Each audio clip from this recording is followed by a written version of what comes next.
Hi നമസ്കാരം, welcome to competitive cracker. ഞാൻ ദേവി PV. നമുക്ക് PSCയിൽ ആവർത്തിച്ച് ചോദിക്കുന്ന ഒരു ഭാഗം പഠിച്ചാലോ? ഇന്ന് നമ്മളിവിടെ ആത്മകഥകളും എഴുത്തുകാരും എന്നുള്ളൊരു ഭാഗമാണ് ഡിസ്കസ് ചെയ്യാൻ പോകുന്നത്. PSCയുടെ പല പരീക്ഷകളിലും പ്രധാനപ്പെട്ട ആത്മകഥകളും അതിന്റെ എഴുത്തുകാരെയും ചോദിക്കാറുണ്ട് അല്ലെ? അപ്പൊ ഈ ആത്മകഥകൾ എന്ന് പറഞ്ഞാൽ നമുക്കറിയാം, സ്വന്തമായി നമ്മുടെ ജീവിതത്തിലെ അനുഭവങ്ങളും ഒക്കെ ആയിട്ട് ഒരാൾ എഴുതുന്നതാണ് ആത്മകഥകൾ എന്നുള്ളത്. അപ്പൊ അത്തരത്തിലുള്ള സ്വഭാവം പുലർത്തുന്ന ആത്മകഥകളും അവരുടെ എഴുത്തുകാരെയുമാണ് നമ്മൾ ഇന്ന് പരിചയപ്പെടാൻ പോകുന്നത്. അതില് ഒരു വിഭാഗത്തെയാണ് കേട്ടോ ഞാൻ എടുത്തേക്കുന്നത്. ഒരുപാടുണ്ട് ആത്മകഥകളും എഴുത്തുകാരും. പക്ഷെ നമുക്കറിയാം, ഇതൊരു കണക്ട് ചെയ്ത് പഠിച്ചാൽ മാത്രമേ പലതും നമുക്ക് മെമ്മറിയിൽ നിൽക്കുകയുള്ളൂ. പലപ്പോഴും കുഴപ്പിക്കുന്ന കുറെ ആത്മകഥകൾ ഉണ്ട്. പേരിന്റെ സാദൃശ്യം കൊണ്ട് കുറെ കുഴപ്പിക്കുന്ന ആത്മകഥകൾ ഉണ്ട്. അപ്പൊ PSCയിൽ അത്തരം ചോദ്യങ്ങൾ വരാറുമുണ്ട്. ഇവിടെ ഞാൻ ചെയ്തിരിക്കുന്നത് എന്റെ എന്നുള്ള വാക്കിൽ തുടങ്ങുന്ന ആത്മകഥകളെയാണ് ഇന്ന് പരിചയപ്പെടുത്തുന്നത്. അപ്പൊ എന്റെ എന്നുള്ള വാക്കിൽ തുടങ്ങുന്ന രീതിയിലുള്ള ആത്മകഥകളും അത് ആരൊക്കെ എഴുതി എന്നുള്ളതുമാണ് നമ്മൾ ഇന്ന് പരിചയപ്പെടാൻ പോകുന്നത്. ഒന്ന് ശ്രദ്ധിച്ചിരിക്കുക, ഓരോന്നിന്റെയും വ്യത്യാസം മനസ്സിലാക്കുക. വലിയ കൺഫ്യൂഷൻ ഒന്നും ഇല്ലാതെ ഓരോന്നിനെയും മനസ്സിലാക്കിയാൽ നമുക്ക് ഈസി ആയിട്ട് ഈ ഭാഗത്തു നിന്നുള്ള ക്വസ്റ്റ്യൻസിന്റെ ആൻസേഴ്സിലേക്ക് എത്താം. ഓക്കെ, അപ്പൊ ആത്മകഥകളിൽ എന്റെ എന്നുള്ള പേരിൽ തുടങ്ങുന്ന ആത്മകഥകൾ ഏതൊക്കെയാണ്, അതാരൊക്കെയാണ് എഴുതിയെന്നുള്ളതാണ് ഈ ലിസ്റ്റിലുള്ളത്. ആദ്യം എന്റെ ജീവിത സ്മരണകൾ. എന്റെ ജീവിത സ്മരണകൾ ഈസി ആയിട്ടുള്ള ഒരു ആത്മകഥാ പേരാണ് അല്ലെ?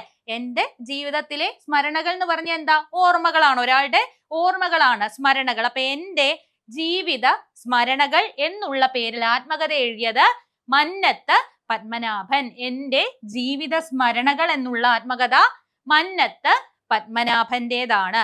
ഇനി അടുത്തത് ഏതാണ്? എന്റെ കഥ. ഇതെനിക്ക് തോന്നുന്നു ഒരുമാതിരിപ്പെട്ട ആളുകൾക്കൊക്കെ അല്ലെ, അത്യാവശ്യം സാഹിത്യം ഇഷ്ടമുള്ള ആളുകളൊക്കെ വായിച്ചിട്ടുള്ള ഒരു ആത്മകഥ കൂടിയായിരിക്കും. മാധവിക്കുട്ടി എന്നുള്ള വളരെ പ്രശസ്തയായിട്ടുള്ള നോവലിസ്റ്റും എഴുത്തുകാരിയും ചെറുകഥാകൃത്തും കവിയും ഒക്കെ ആയിരുന്ന മാധവിക്കുട്ടിയുടെ പ്രധാനപ്പെട്ട ഒരു ആത്മകഥയാണ് എന്റെ കഥ എന്നുള്ളത്. എന്റെ കഥ അല്ലെ? അപ്പം അതും നമുക്ക് ഓർമ്മയിൽ വെക്കാൻ വലിയ പാടില്ല. കഥാകാരിയുടെ ആത്മകഥയുടെ പേരാണ് എന്റെ കഥ. അങ്ങനെ നോക്കിയാൽ മതി അല്ലെ? പ്രശസ്തയായിട്ടുള്ള വളരെ പ്രധാനപ്പെട്ട നമ്മുടെ എഴുത്തുകാരി, കഥാകാരിയുടെ ഒരു കഥയാണ് എന്റെ കഥ എന്നുള്ള ആത്മകഥ. അങ്ങനെ ബന്ധപ്പെടുത്താം. അടുത്തത് നോക്കിയേ, എന്റെ വഴിത്തിരിവ്. എന്റെ വഴിത്തിരിവ് ഇതാരുടേതാണ്? ഇതും വളരെ പ്രധാനപ്പെട്ട ഒരു നോവലിസ്റ്റിന്റെ ആണ് അല്ലെ? നോവലിസ്റ്റിന്റെ, ചെറുകഥാകൃത്തിന്റെ ഒക്കെയാണ്. പൊൻകുന്നം വർക്കി. ശബ്ദിക്കുന്ന കലപ്പ എന്നുള്ളതാണ് അദ്ദേഹത്തിന്റെ പ്രധാനപ്പെട്ട ഒരു രചന. പൊൻകുന്നം വർക്കിയുടെ പ്രധാനപ്പെട്ട ഒരു ആത്മകഥയാണ് എന്റെ വഴിത്തിരിവ്. എന്റെ വഴിത്തിരിവ് എന്നുള്ളത് പൊൻകുന്നം വർക്കി അല്ലെ? ഓക്കെ, വായും അല്ലെ? എന്റെ കഴിഞ്ഞിട്ടുള്ള ഇവിടെ ഒരു വായുണ്ട്, അവിടെ ഒരു വായുണ്ട്. അങ്ങനെയൊക്കെ കണക്ട് ചെയ്ത് ഒന്ന് ഓർത്ത് നോക്കുക അല്ലെ? എന്റെ വഴിത്തിരിവ് പൊൻകുന്നം വർക്കിയുടെ ആത്മകഥ. അടുത്തതോ, ഇതും വളരെ ഫേമസ് ആണ്. ചോദ്യങ്ങളിലൂടെയും അല്ലെ, ഒരുപാട് റിപ്പീറ്റഡ് ചോദ്യങ്ങളിലൊക്കെ ഇത് വന്നിട്ടുണ്ട്. എന്റെ നാടുകടത്തൽ അല്ലെ? എന്റെ നാടുകടത്തൽ അത് മറക്കാൻ നമുക്ക് കഴിയില്ല. കാര്യം എന്താ? PSCയെ സംബന്ധിച്ചിടത്തോളം ഈ പല ഭാഗങ്ങളിലും ഈ പേര് നമ്മൾ കേൾക്കുന്നതാണ്. സ്വദേശാഭിമാനി രാമകൃഷ്ണ പിള്ള. സ്വദേശാഭിമാനി പത്രവുമായിട്ട് ബന്ധപ്പെട്ടും ഒക്കെ നമ്മൾ കേൾക്കുന്നതാണ് അല്ലെ? സ്വദേശാഭിമാനി പത്രത്തിന്റെ പത്രാധിപരായിട്ടുള്ള സ്വദേശാഭിമാനി രാമകൃഷ്ണ പിള്ള, അദ്ദേഹം നാടുകടത്തപ്പെട്ടതിനെ കുറിച്ചുള്ള ഓർമ്മകളാണ് എന്റെ നാടുകടത്തൽ എന്നുള്ള അദ്ദേഹത്തിന്റെ ആത്മകഥയിലുള്ളത്. അപ്പൊ അങ്ങനെ ആളുകളെയൂടെ വെച്ച് കണക്ട് ചെയ്യുമ്പോൾ അവരുടെ പേര് അല്ലെ, ആത്മകഥയുടെ പേരിൽ അത്തരം വ്യത്യാസങ്ങൾ ഉണ്ടെങ്കിൽ നമുക്ക് ആ ആളുകളുടെ ഒരു രീതിയുമായിട്ട് കണക്ട് ചെയ്യാം അല്ലെ? നാടുകടത്തലുമായിട്ട് ബന്ധപ്പെട്ട പത്രാധിപരായിട്ടാണ് നമ്മൾ സ്വദേശാഭിമാനി ഓർക്കുന്നത്. അപ്പൊ അത്തരത്തിൽ കണക്ട് ചെയ്ത് എന്റെ നാടുകടത്തൽ എന്നുള്ളത് ആരുടേതാണ്? സ്വദേശാഭിമാനി രാമകൃഷ്ണ പിള്ളയുടേതാണ്. ഇനി അടുത്തത് എന്റെ നാടക സ്മരണകൾ. എന്റെ നാടക സ്മരണകൾ. നിർമാല്യം എന്നുള്ള പ്രധാനപ്പെട്ട MDയുടെ സിനിമയിലൂടെ ദേശീയ ഭരത് അവാർഡ് കരസ്ഥനാക്കിയ വളരെ പ്രതിഭാധനനായിട്ടുള്ള ഒരു അഭിനേതാവായിരുന്നു PJ ആന്റണി. അദ്ദേഹം സിനിമയിലേക്ക് എത്തുന്നതിന് മുമ്പ് തന്നെ വളരെ മികച്ച ഒരു നാടക പ്രവർത്തകനായിരുന്നു അല്ലെ? അപ്പൊ അദ്ദേഹത്തിന്റെ ജീവിതത്തെ കുറിച്ച് അദ്ദേഹം ഓർക്കുമ്പോൾ അദ്ദേഹത്തിന്റെ ആത്മകഥയുടെ പേര് ഏത് രീതിയിലുള്ളതായിരിക്കും? നാടകവുമായിട്ട് ബന്ധപ്പെട്ടതായിരിക്കും. അത്തരത്തിലുള്ള ഒരു പേരാണ് എന്റെ നാടക സ്മരണകൾ. അപ്പൊ ഇങ്ങനെ കണക്ട് ചെയ്യുക. PJ ആന്റണി വളരെ പ്രശസ്തനായിട്ടുള്ള മലയാളം നടൻ കൂടിയാണ് അല്ലെ? നേരത്തെ ഞാൻ പറഞ്ഞു, നിർമാല്യം എന്നുള്ള സിനിമയിലെ വേഷത്തിനാണ്, ഒരു ആ വേഷത്തിനാണ് മികച്ച നടനുള്ള അവാർഡ് കിട്ടിയേക്കുന്നത് അല്ലെ. അപ്പൊ അത്തരത്തിൽ അദ്ദേഹം നാടകവുമായിട്ട് ബന്ധപ്പെട്ടു വരുന്നു. അതുകൊണ്ട് അദ്ദേഹത്തിന്റെ ആത്മകഥയുടെ പേര് വരുന്നത് എന്റെ നാടക സ്മരണകൾ. അടുത്തത് എന്റെ മൃഗയ സ്മരണകൾ. എന്റെ മൃഗയ സ്മരണകൾ. അത് പേര് കേൾക്കുമ്പോ തന്നെ നമുക്ക് കുറച്ച് പിന്നോട്ട് പോകുന്നുണ്ട് അല്ലെ. ഇപ്പൊ ഇത്രയും പറഞ്ഞവരെക്കാട്ടിലും കുറച്ച് പിന്നോട്ട് നിൽക്കുന്ന മുമ്പ് ജീവിച്ചിരുന്ന ആളാണ് കേരളവർമ്മ എന്ന് പറയുന്നത്. അപ്പൊ കേരളവർമ്മയുടെ ആത്മകഥയുടെ പേരാണ് എന്റെ മൃഗയ സ്മരണകൾ. കേരളവർമ്മ വലിയോയി തമ്പുരാൻ എന്നൊക്കെ പറയുമ്പോൾ നമ്മൾ ഓർക്കേണ്ടത് എന്താണ്? അത് ആ കാലത്തുണ്ടായിരുന്ന രാജാക്കന്മാരോ അല്ലെങ്കിൽ അത്തരത്തിലുള്ള ആളുകളുടെ ഒക്കെ ഒരു വിനോദമാണല്ലോ മൃഗയ വിനോദം എന്ന് പറയുന്നത്. അപ്പൊ അത്തരത്തില് എന്റെ മൃഗയ സ്മരണകൾ എന്നുള്ളത് കേരളവർമ്മയാണ്. കുറച്ച് പഴയ കാലത്തെ ആളാണ്. അതുകൊണ്ട് തന്നെ ആത്മകഥയുടെ പേരിലും അതറിയാം, പഴമയുണ്ട്. അപ്പൊ പെട്ടെന്ന് നമുക്ക് മറക്കാതിരിക്കാനായിട്ട് കേരളവർമ്മ എന്നുള്ളത് ഓർത്തിരിക്കാനുള്ള ക്ലൂ ആയിട്ട് ഇതിനെ ഉപയോഗിക്കാം. അപ്പൊ ഇത്രയും ആളുകളുടെയും ആത്മകഥകൾ ഒന്നുകൂടെ വായിക്കാം. എന്റെ ജീവിത സ്മരണകൾ മന്നത്ത് പത്മനാഭൻ, എന്റെ കഥ മാധവിക്കുട്ടി. ഞാൻ പറയുമ്പോൾ ഒന്ന് കാണാതെ ഓർത്തെടുത്ത് പറയാൻ നിങ്ങളൂടെ ശ്രമിച്ചു നോക്കുക. എന്റെ വഴിത്തിരിവ്, എന്റെ വഴിത്തിരിവ് പൊൻകുന്നം വർക്കി. രണ്ടാമത്തെ ഭാഗത്ത് വാ എന്നുള്ളത് കോമൺ ആയിട്ട് വരുന്നുണ്ട്. എന്റെ നാടുകടത്തൽ സ്വദേശാഭിമാനി രാമകൃഷ്ണ പിള്ള. എന്റെ നാടക സ്മരണകൾ PJ ആന്റണി. എന്റെ മൃഗയ സ്മരണകൾ കേരളവർമ്മ. ഇത്രയും ക്ലിയർ ആണല്ലോ. ഇനി നമുക്ക് ഇതുപോലുള്ള കുറച്ച് എന്റെ ചേർത്തുള്ള മറ്റ് ആത്മകഥകളൂടെ നോക്കിയാലോ. നോയിക്കേ, എല്ലാം എന്റെയാണ്. എന്റെ കഥയില്ലായ്മകൾ. എന്റെ കഥയില്ലായ്മകൾ എന്നുള്ള ആത്മകഥ എഴുതിയത് AP ഉദയഭാനു. AP ഉദയഭാനുവിന്റെയാണ് എന്റെ കഥയില്ലായ്മകൾ. എന്റെ കഥ എന്നുള്ളത് മാധവിക്കുട്ടിയുടെയാണ്. അതുമായി കണക്ട് ചെയ്ത് ഓർക്കാം. എന്റെ കഥ ഇല്ലായ്മകൾ എന്നെഴുതിയത് ആരാണ്? AP ഉദയഭാനു ആണ് അല്ലെ. അപ്പൊ കഥ വെച്ചിട്ട് തന്നെ എന്റെ കഥ മാധവിക്കുട്ടി, എന്റെ കഥ ഇല്ലായ്മകൾ എന്നുള്ളത് എഴുതിയത് AP ഉദയഭാനു ആണ്. എന്റെ ഇന്നലകൾ. എന്റെ ഇന്നലകൾ അതാരാണ് എഴുതിയത്? വെള്ളാപ്പള്ളി നടേശൻ. വെള്ളാപ്പള്ളി നടേശനാണ് എന്റെ ഇന്നലകൾ എന്നുള്ള പേരിൽ ആത്മകഥ എഴുതിയത്. എന്റെ കുതിപ്പും കിതപ്പും. ഇതെപ്പോഴും ചോദ്യങ്ങളിൽ വരാൻ ചാൻസ് ഉള്ള ഒന്നാണ്. എന്റെ കുതിപ്പും കിതപ്പും. ആ പേര് തന്നെയുള്ളൊരു വ്യത്യസ്തതയുണ്ട്. അപ്പൊ ഇത് എഴുതിയത് ഫാദർ വടക്കൻ.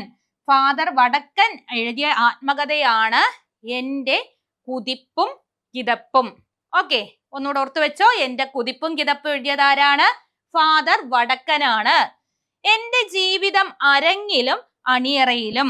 അപ്പൊ ഇവിടെ അരങ്ങും അണിയറയും ഒക്കെ വരുന്നുണ്ട്. സ്വാഭാവികമായിട്ടും അതൊരു കഥകളിയുമായിട്ട് ബന്ധപ്പെട്ട അല്ലെ. കലാമണ്ഡലം പേരും ഉണ്ട്. കലാമണ്ഡലം കൃഷ്ണൻ നായർ, കഥകളി ആർട്ടിസ്റ്റ് ആയിരുന്ന കലാമണ്ഡലം കൃഷ്ണൻ നായരുടെ ആത്മകഥയാണ് എന്റെ ജീവിതം അരങ്ങിലും അണിയറയിലും എന്നുള്ളത്. അപ്പൊ ഇങ്ങനത്തെ കാര്യങ്ങളിൽ കോഡായിട്ട് നിങ്ങൾ ഒരിക്കലും കലാമണ്ഡലം എന്നുള്ള വാക്ക് വെച്ചൊന്നും ഓർക്കരുത്. കാര്യം ഓപ്ഷൻസിൽ എല്ലാവരുടെയും പേരിന്റെ ഒപ്പം കലാമണ്ഡലം ഉള്ള ആളുകളെ ആയിരിക്കും തരുന്നതെങ്കിൽ നമ്മൾ കുഴഞ്ഞു പോകും.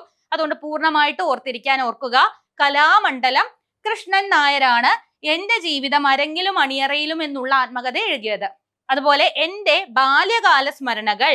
എന്റെ ബാല്യകാല സ്മരണകൾ എന്നുള്ളത് C അച്യുതമേനോൻ. C അച്യുതമേനോന്റെയാണ് എന്റെ ബാല്യകാല സ്മരണകൾ എന്നുള്ള ആത്മകഥ.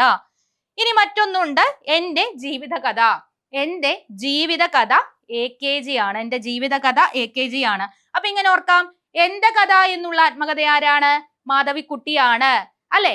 എന്റെ കഥയില്ലായ്മ എന്നുള്ള ആത്മകഥ ആരാണ് എഴുതിയത്? AP ഉദയഭാനുവാണ്. എന്റെ ജീവിതകഥ, അവിടെ എന്റെ കഥയുടെ ഇടയിൽ ഒരു ജീവിതം എന്നൂടെ വരുന്നു. അപ്പൊ എന്റെ ജീവിതകഥ എഴുതിയത് AKG ആണ്. ഇങ്ങനെ കണക്ട് ചെയ്ത് ഓർത്താ കുറച്ചുകൂടി ഈസി ആയിട്ട് നമുക്ക് മൈൻഡിൽ വെക്കാം അല്ലെ. ഇനി കുറച്ച് ആത്മകഥകളൂടെ ഉണ്ട്, അതുകൂടെ നോക്കാം. എന്റെ വഴിയമ്പലങ്ങൾ. എന്റെ വഴിയമ്പലങ്ങൾ ആരെഴുതിയതാണ്? SK പൊറ്റക്കാടിന്റെ ആണ് എന്റെ വഴിയമ്പലങ്ങൾ. എന്റെ വഴിയമ്പലങ്ങൾ എന്നുള്ളത് SK പൊറ്റക്കാടിന്റെ ആത്മകഥയാണ്.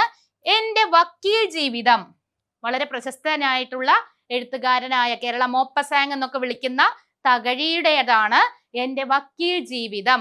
ഓക്കെ, എന്റെ വക്കീൽ ജീവിതം എന്നുള്ളത് തകഴിയുടേതാണ്.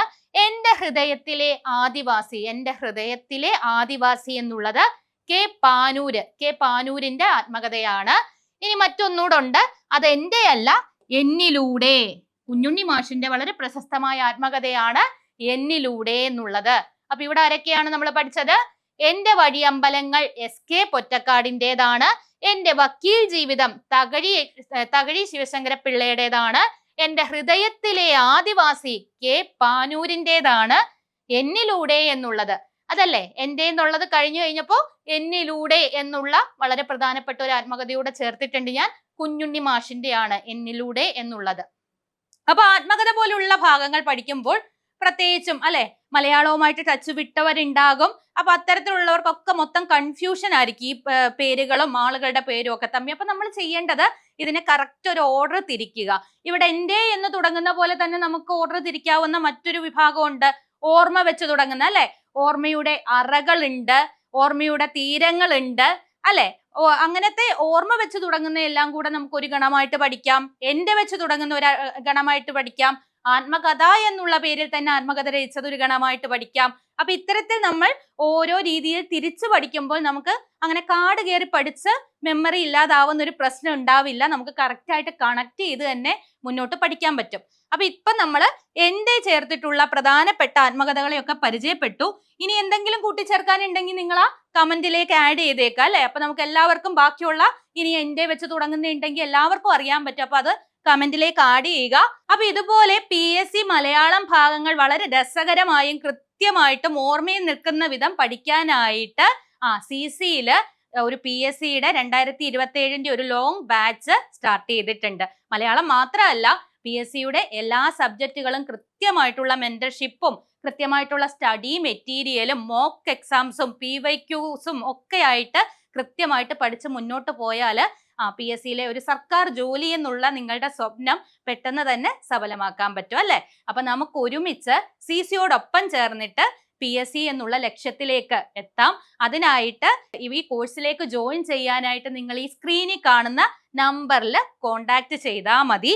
അതുപോലെ തന്നെ വില്ലേജ് ഓഫീസിന്റെ വില്ലേജ് ഓഫീസ് പോസ്റ്റുകളിലേക്കുള്ള PSCയുടെ കോച്ചിങ്ങിനായിട്ടുള്ള ബാച്ചും ഇവിടെ സജീവമായിട്ട് മുന്നോട്ട് പോകുന്നുണ്ട്. അത് ജോയിൻ ചെയ്യാനായി നിങ്ങൾ സ്ക്രീനിൽ കാണുന്ന നമ്പറിൽ കോണ്ടാക്ട് ചെയ്യുക. അപ്പൊ എല്ലാവരും കൃത്യമായിട്ടുള്ള ഒരു സ്റ്റഡി പ്ലാനിലൂടെ പഠിച്ചു മുന്നേറി PSC ഒരു ഗവൺമെന്റ് ജോലി എന്നുള്ള ലക്ഷ്യം അല്ലെ വളരെ ആത്മവിശ്വാസത്തോടെ എല്ലാവർക്കും നേടിയെടുക്കാൻ കഴിയട്ടെ. അടുത്തൊരു ടോപ്പിക്കുമായിട്ട് അടുത്ത ക്ലാസ്സിൽ നമുക്ക് കാണാം. ബൈ.